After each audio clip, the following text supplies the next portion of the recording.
There are so many reasons that I could describe as to why I am 2 months late to covering this subject, but none of them are excuses, so I'm sorry about that. However, what these 2 months have allowed for us all to absorb is how we feel about this update. For those unaware, I'm referring to the introduction of the Minecraft chat reporting system that was officially implemented into Minecraft Java Edition on this past July 27th. This update first hit mainstream attention back on June 21st when this feature was first implemented into pre-release 1, followed by Fit's rather well-timed video about this update's implications, which helped bring knowledge of this change to the masses. Long story short, from this point forward, if you send a message on a server that meet the requirements for any of the following offenses, you can be reported for those messages. If your messages are reported to Mojang, a moderator from Mojang's team of Minecraft investigators will review the report alongside the evidence provided within and take action against you if your messages are found to be in violation of Minecraft's community guidelines. If action is taken against you, you will lose access to all Minecraft multiplayer services for some amount of time, whether that be temporarily or permanently. Community reactions to this update have been, well,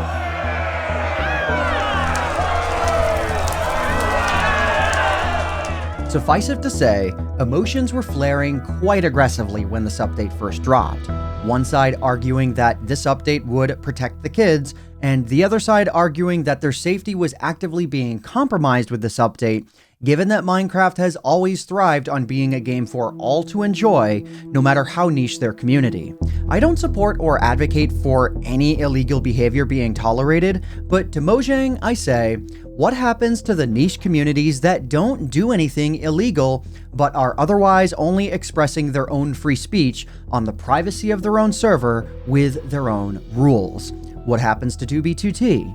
A server that prides itself on having no rules of any kind. Will the players of that server have to watch their tongue now for fear of others looking to report anything and everything that they might say? Well, now that a few months have gone by, what time has granted us all are options to mitigate the system if we don't support it, both as players and server owners. If a server were to enable the setting that would force all of their users to comply with this system, which can be done and I'll explain later, the free market is most likely going to dictate that that server have far fewer players. And you know what?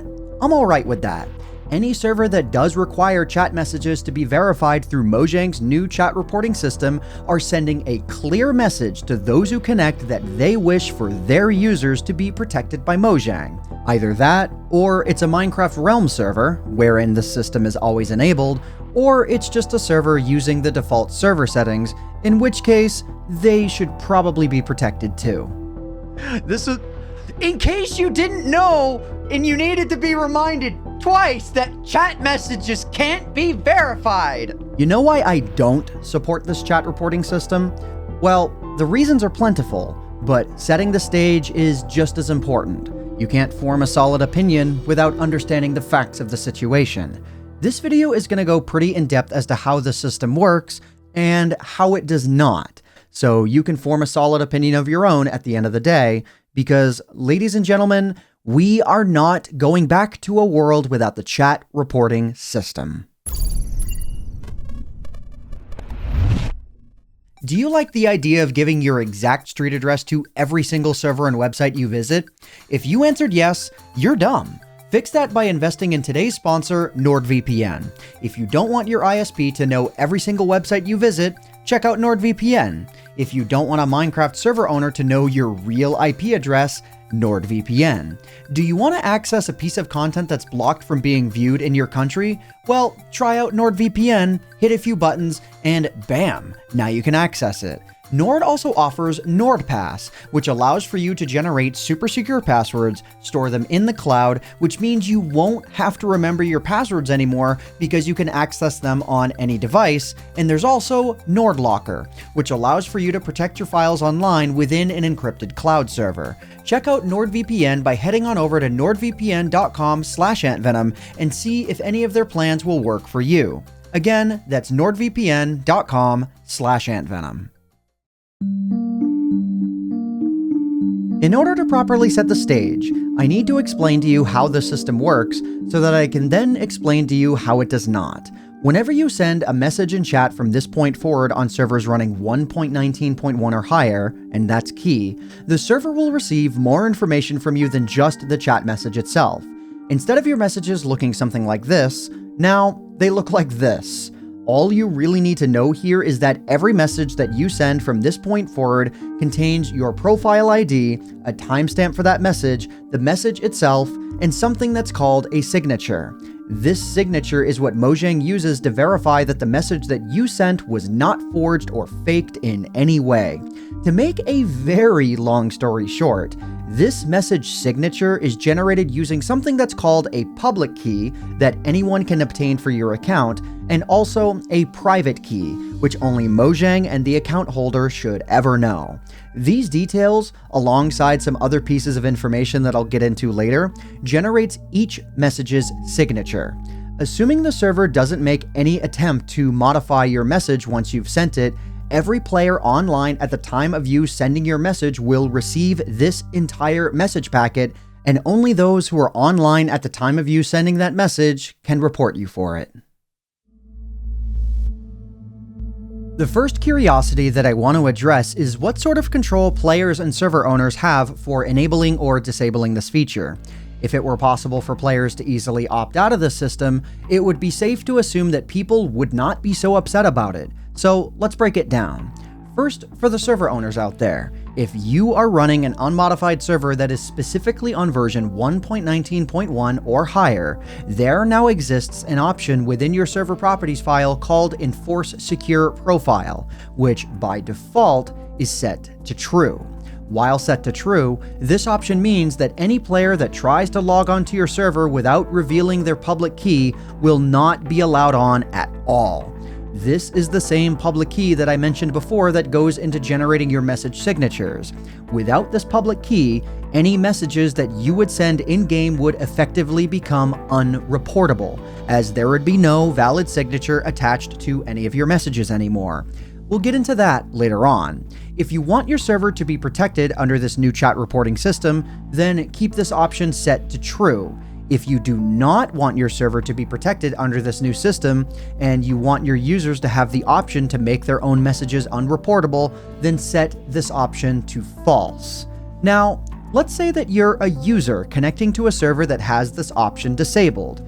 Are your messages automatically unreportable? Well, no. For that, you'll have to dive into mods. And thankfully, there are some really good options now. This is the part of the video where I begin to explain to you just how badly the system can be broken, and there's a lot to get into. So, No Chat Reports is a Forge and Fabric mod created by Azistral that's been downloaded over 800,000 times that does one of two very simple things. First off, you know those message signatures that I spent so long explaining to you?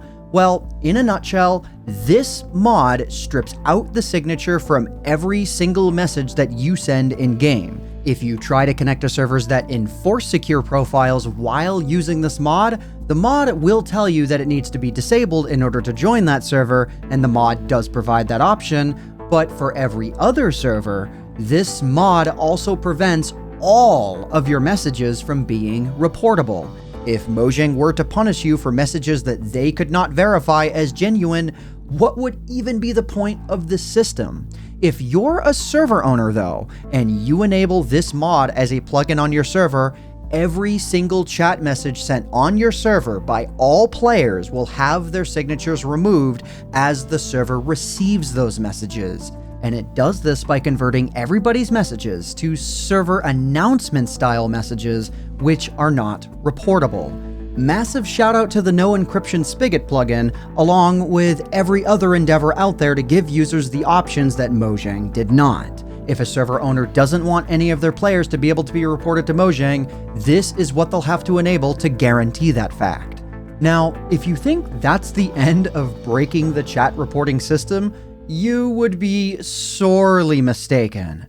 That's actually where it begins. strap yourselves in because there's a lot to get through and it gets pretty technical. In order for me to even consider supporting the system as a whole, it would have to be bulletproof against wider communities' attempts to break it, and break it they certainly have. Mojang claims that these exploits do not work, but the community have said otherwise.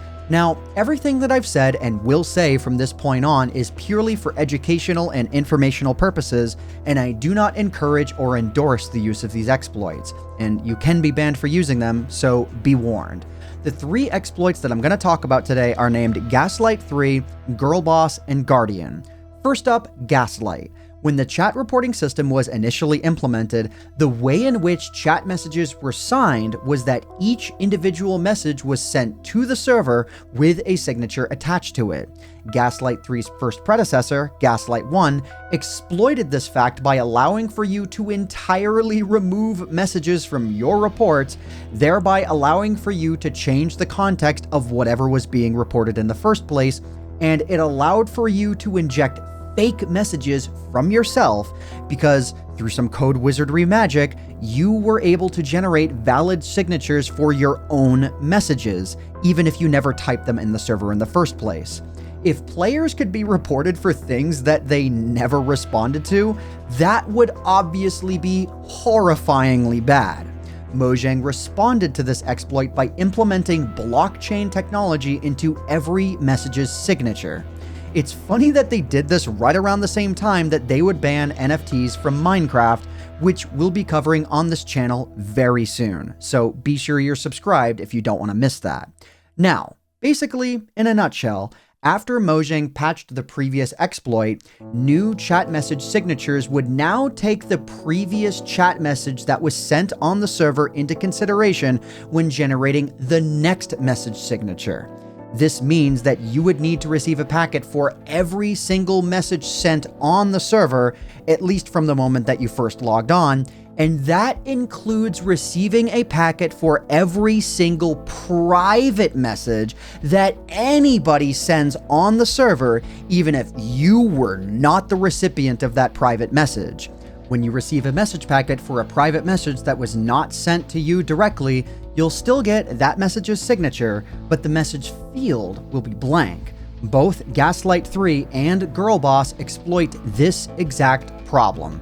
The Gaslight 3 exploit takes advantage of this by allowing for you to convert any public message packet into what will look like in the report like a private message that was sent to somebody else, thereby allowing for you to change the context of a report once again.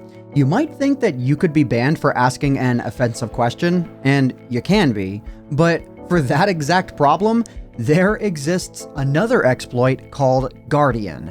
Guardian is harder to explain, so I'll let Azastral, the developer of the No Chat Reports mod, explain it. What you can do is pretend that you never see any messages from other players ever. In this example, Mark is doing exactly that. Despite participating in the conversation, he sends a message with empty last seen signatures list, even though normally it would contain last seen signatures from Bob and Alice. And what happens now is that there is no way to connect his messages to the rest of the conversation, or even be sure he participated in this conversation and not some different one.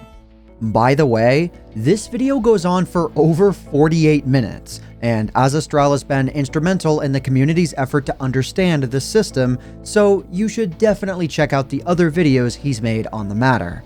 On top of that, the Girlboss exploit also takes advantage of this message packet problem by informing you of when private messages are sent between players, because again, you do get a message packet for all messages now, including private ones.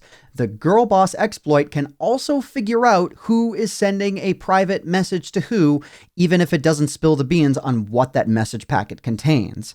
I guess private messages aren't all that private anymore. Alright, time for my opinion. Question 1. Do I support this system? In theory, yes. In practice, no.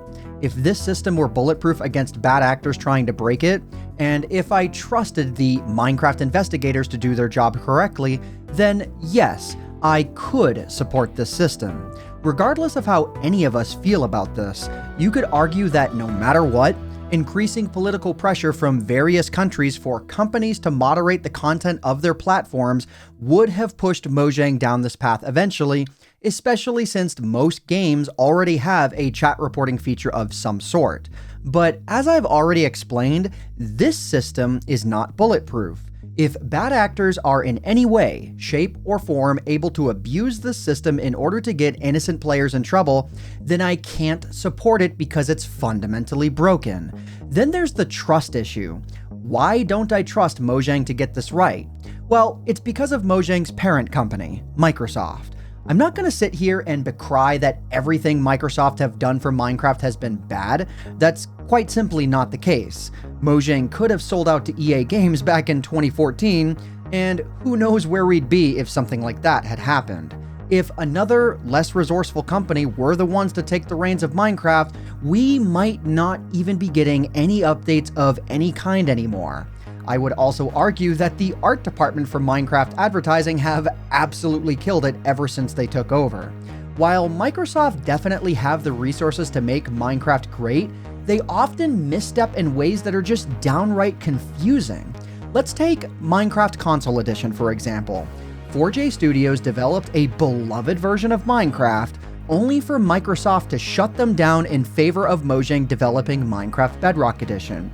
Cross-platform play, reliably good performance, what's not to like here? Bedrock Edition's performance gains were among one of its shining qualities until recently when Mojang swapped to using the Render Dragon engine to provide the game with ray tracing support. After that, Bedrock Edition's performance, without even using any kind of shader, plummeted. Microsoft are also the same company that introduced the Edge internet browser and forced it as the default option for every single Windows 10 user with a Windows update. This is the Microsoft pattern. Shove a product in everybody's faces, force them to use it if they have any means of forcing you, and provide half-baked support for it. Back in July of 2014, Microsoft fired their entire Windows testing division, and Barnacle made an entire video about it when it happened, as he was on that team at Microsoft. I don't trust Microsoft and Mojang to get the chat reporting system right because of their history with mismanagement in the past. Setting all of that aside, however, a good spin-off question that I would like to address can be summarized like this. Okay, so what? You're not gonna get banned, big deal. Why are you complaining if this won't affect you? And to that, I reference this chat system's implementation within Minecraft Bedrock Edition, which has not been perfect. The Mr. Epic made a great video all about this problem in Bedrock Edition, and long story short, players have been banned for reasons that they are not even aware of.